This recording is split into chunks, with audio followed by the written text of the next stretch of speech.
Welcome back, everybody. This is going to be my reaction to the 2025 NBA awards. Um, so, I guess to start off, it looks like Shea Gilgeous-Alexander was the NBA MVP.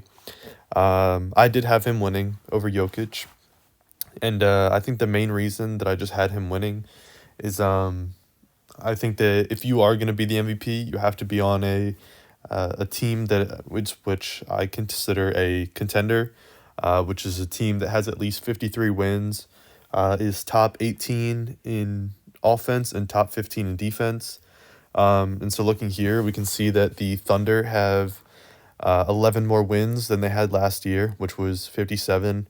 And then the Nuggets have 7 wins less than they had last year, which is 50. And so overall, that gives them, an 18-game split between each other. And I think that, if you can add the worst team in the league to your own team and still not be as good as the best team, I think that that's just a little like, I don't know. Two teams aren't as good as one. So in that case, I would just have, that better team, actually being better because it doesn't matter, if your stats are a little bit better. Just that game split, like, amount is so much, with, Shea just still being, um, a guard that's having one of like a great season all time. A season where it's being compared to like, Michael Jordan just because Shea's able to get to spots, averaging the most points he's ever averaged, leading the league in points, attempts, and free throws. I know a lot of people are giving him hate because he was leading in free throws, but even then, like 7 and something is like 8 isn't a lot compared to what people had in past seasons. And yes, he does flop a little bit, but he is just a player that can get to wherever he wants to, and then just use that as a part of his game.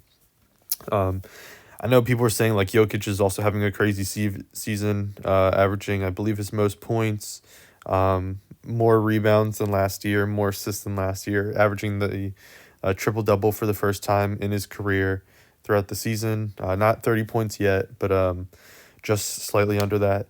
And yeah, like by no means is Jokic having like a bad season. This is also one of the greatest seasons of all time, just because, of him finally hitting that triple double mark, and just being up there in pretty much every single stat. Um, Still being like a deep, like good 3-point shooter. Um, but his team just wasn't like that good overall, and it's one thing if your team like just isn't that good and you're close, like, yeah, like he does have a chance, but his team was kind of like partially built around him, to highlight his efficiencies as a player, just having like people that he can like a pass to, like shooters at the like 3-point line, a dunker, just to raise his assist up, and really just work that chemistry as a whole. So it kind of sucks that I guess his team isn't like that crazy good overall. And I'm not sure if a lot of people would say, if Jokic was on the Thunder, then yeah, they'd be like better than 68 wins. I don't know. I feel like Shea's spot, the team wasn't really built around him. They kind of just drafted like who was good, um, and kind of went from there. But yeah, I think that he just fits his team well, and his play style is able to bring out more of that team. Same thing, at what Jokic can do, but it's just a little bit different. And of course, Shea is a guard, just having like one of those crazy guard seasons versus like a crazy center season. So both are deserving of the MVP, but again, I think it comes down to just Shea. One, I think that him playing as good as he is defensively, like I would have him as my defensive player of the year. As we can see, he's leading defensive win shares. Very rarely do guards average a block in a season. And then he is also averaging 1.7 steals, which adds to 2.7 stocks total, which is pretty good. I believe the leader in the league is it Evan Mobley? Um, that's who a lot of people had winning. I think he's averaging, yeah, no, less than that. He's only averaging 2.5, I believe. Um, so yeah, but I did have Shea as the defensive player of the year. Behind him, I had Amen Thompson, so that's who I would have given it to second, and then Evan Mobley would be third. I do have like a few people up here that have had good defensive seasons, like Jaren Jackson Jr. Being up there, but the fact that he's averaging half as many blocks as he did in his DPOY season shows that he did dip down a little bit. Still in that 2.7 stocks range, which is like the same as Shea, but just his team overall is a much worse defense. Draymond was like making a push at the end of the season. 2.5 stocks. Warriors were doing a little bit better, but people said that was like somewhat fabricated, which is definitely believable. Evan Mobley, which a lot of people had winning, 2.5 stocks overall.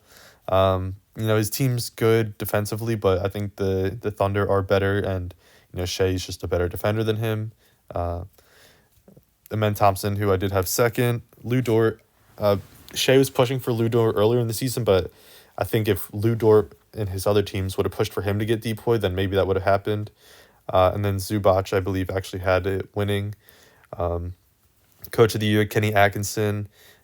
The only thing issue that I have with this is that during the end of the season, their record was like not good, and I get they're resting for the playoffs a little bit, but that was just something that I found kind of disappointing, because if you're going for like one of those all-time records, and then at the end of the season you're just not going to try anymore, I don't know, something just seems a little bit off there, like, to me. Rookie of the Year, Stephon Castle versus Zachary Reese-Shea. I believe Zachary Reese-Shea won it, but I would definitely have Steph Castle winning it because he's leading in like the three main categories of points, rebounds, and assists there, over Zachary Reese-Shea, I believe. So that's one I think that the league got wrong. If I could have it myself, then I would not pick the way that they picked it. Same thing with most improved player, Evan Mobley. He barely improved much from the last season, averaging less rebounds, same amount of assists. Defensively, slightly better with 0.2 more blocks and then 3 more points. I'm like kind of questioning where he actually improved. Like 3-point percentage is worse. Like, I don't know. If you ask me, like, that's not really improving at all. Zubac, I did have him winning it earlier in the season, just because I think his points were closer to 20 points per game, like halfway through the season, but then he did fall off a little bit. Still improving a little bit, in every category, rebounds, assists, and points. Just some minor improvements there, so I probably would have had him winning it.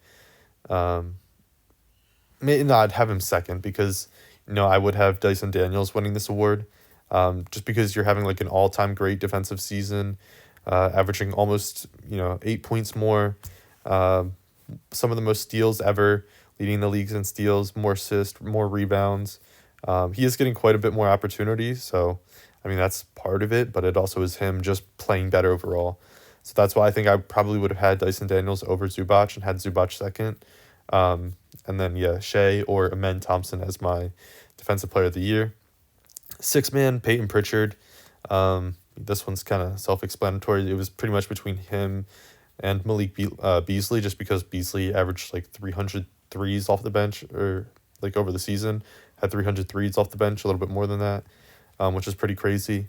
But yeah, I'm just going to give it to Pritchard because, just his overall impact on that Celtics team, and just how they're able to, kind of rely on him to play like starters minutes. And I believe he had the like highest point game off the bench this season as well, to take those big shots when they actually need them. Clutch player of the year, Jalen Brunson. I think he was leading like all clutch stats. So that one's kind of self-explanatory. But yeah, that's all for today. Thank you all for watching.